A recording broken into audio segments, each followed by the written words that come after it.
Hey everyone, welcome to the New Trust Economy. I'm Tracy Hazard and I am excited. I've been trying for quite some time to bring you this guest because it's a topic that I think we all want to talk about, especially if we're building blockchain businesses and crypto-based businesses that we're thinking about where are we going to locate ourselves? What are we going to do? Where is the environment that is going to nurture my growth and be right for my business? And some of those choices we make them in the very early stage, like when we form our company.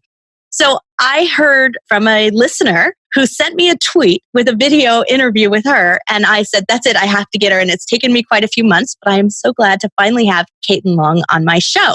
Caitlin is a 22-year Wall Street veteran who has been active in Bitcoin and blockchain since 2012, way longer than me. She has been leading the charge to make her native state of Wyoming an oasis for blockchain companies in the US, where she has helped Wyoming enact 13 blockchain enabling laws. We're going to talk about those in 2018 and 2019. And from 2016 to 2018, she spearheaded a blockchain project for delivering market index data to Vanguard as chairman and president of Symbiont, an enterprise blockchain startup. Caitlin ran Morgan Stanley's pension solutions business at Credit Suisse and had held senior roles at Credit Suisse and began her career at Salomon Brothers. She is a graduate of Harvard Law School, Kennedy School of Government, and the University of Wyoming. And Caitlin, I'm so glad to have you here. Oh, Tracy, it's my honor to be here. Thank you for inviting me. Yeah, this is kind of a hot topic amongst company organizers. So I talked to someone who was like, big Nevada for a really long time. And then there's those Delaware ones. And now Wyoming's popping up as being an oasis. But what I heard you talk about that really caught my ear was really understanding what made it right for business, not just what it made it right for financial data and that kind of information. So tell a little bit about why you got excited about and interested in being a blockchain advocate and making Wyoming an oasis, as you put it. Well, I'm a Wyoming girl through and through, born and raised here, and lived away for 29 years total, of which 25 were in the New York area, either in the city or the burbs. And I ran a couple of businesses on Wall Street, one of which was the pension solutions business at Morgan Stanley, as you mentioned. And I saw some things that were just really unfair. And they hit me in the gut. And it all pertained to inaccurate ledgers. And some of the issues are accidental and a vestige of history that just haven't been fixed yet because of inertia. But some of them are also nefarious. There are people out there who know how to work the system, so to speak, and, try to double dip in a couple of instances that I know of. And they were stealing money from pensioners, stealing money from mom and pop in those situations. And it just was wrong. And I was experiencing that around about the time that this whole concept of enterprise blockchain cropped up. I met Ripple in very early days. It was early 2014. And, in the beginning, I wasn't sure that Bitcoin had application to the mainstream financial system. But when Ripple came along, that set light bulbs off in my head. Oh my gosh, we can apply this technology to mainstream assets as well. I've gone full circle from a detour in enterprise blockchain. There are a few of us in the industry who have.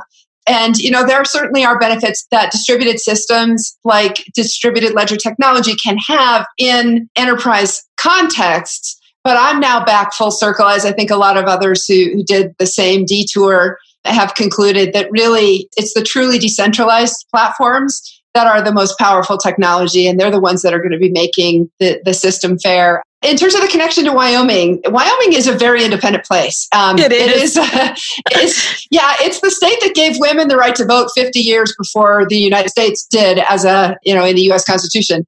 And actually, when Wyoming gave women the right to vote, Congress said, all right, we won't make you a state until you remove that. And Wyoming said, well, thank you. We'll wait.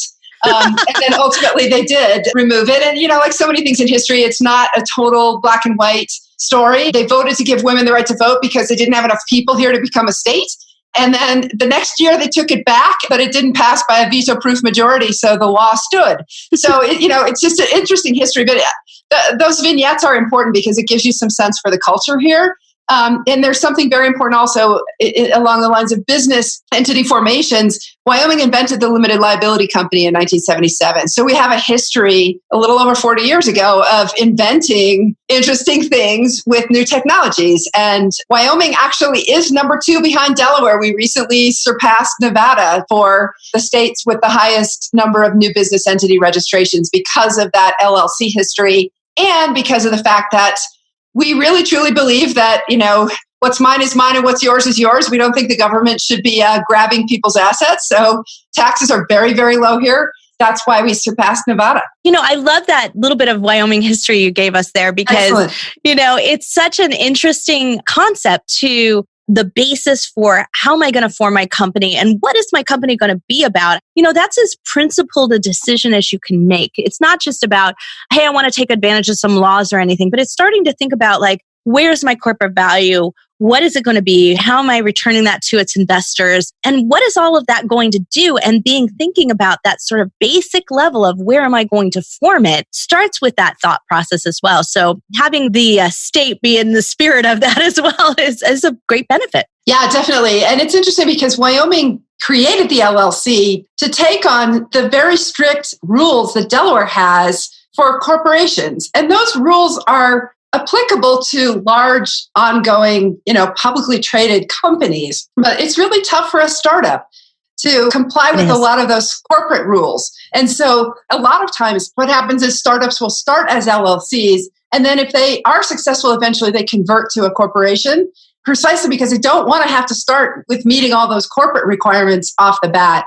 Right. But what's interesting is that venture capital still definitely has a preference for Delaware corporations. And I think Wyoming is going to eat into that pretty fast for two reasons. We actually, number one, we have actually three. We don't charge corporate tax. Delaware charges corporate tax and franchise tax. So eventually companies are going to look at that and say, why am I paying all this money when I can get the same benefits in a different state for a lot less money? And think about the present value of all those fees. When you add them up, it's pretty significant to Delaware. It's a high tax state. And then on top of that, what Delaware always had, what's called a chancery court, a business court, where litigation happens with business savvy judges. Wyoming set one of those up. It was the last leg of the stool for Wyoming that really makes us a destination for business. And stay tuned because I think lawyers are going to very quickly not only see that we probably adopt Delaware corporate law, case law precedent, but also in the crypto space, we've already had litigation. So we're starting to actually have not only case law precedent in the crypto area in Wyoming, but also the judges and the bar in Wyoming is starting to get up to speed. And we're going to beat Delaware and Nevada and all other states on that because this is the place where crypto is going to end up, I think, being domiciled and litigated. And so, those... Oh, and the third thing I was going to mention, Nevada put a gross receipts tax in place, really. So you've got Delaware, which among the top three destinations for business registration is clearly the highest tax. But it's also, the incumbent. And then Nevada put a gross receipts tax in place. And as soon as Nevada did that, Wyoming leapfrogged them. So We've got a history of respecting people's property here to the greatest degree possible. And so I think, you're going to see crypto companies come here. We'll talk a little bit, I'm sure, about the special purpose depository institutions that are going to definitely bring companies here as well. Well, and that's kind of what I wanted to tap into next is, you've put in some laws and some different things in place. So let's lay the basis for what happened in 2018 and 2019 with what's put in place specifically for corporations to be attractive, to be that oasis that you talked about before. Yeah. So speaking specifically from a new business startup perspective, what are the things you care about? Well, there's already no corporate tax. There's already privacy in LLCs. The state of Wyoming does not collect much information about its LLC registrants. So privacy is a big benefit here as well. So those are the great building blocks. And then on top of that, we specifically exempted crypto from property taxes. And then we exempted crypto from the money transmission statute. So if you're going to be handling crypto as an exchange or a lending company or a custodian, you actually don't need a money transmission law license in Wyoming for that. We created the utility token bill, which is the first, really, I think, in the world. Well, no, we were behind Switzerland, but first U.S. state to acknowledge that there is such a thing as a consumptive token that is not a security, even though it's issued in these systems. And then we also created Series LLCs, which probably won't apply to most companies, but there will be a few of you for whom that's meaningful, especially software foundations that want to have a parent company holding the license and then dropping, a bunch of child LLCs off that parent company. It can be a cost-effective way to set up a lot of LLCs, where you've got a common interest like that. Then in 2019, earlier this year, we got 8 more done. One is a fintech sandbox. So again, if you're in an area where you might not technically qualify for a license because you're doing something new and unusual, doing something new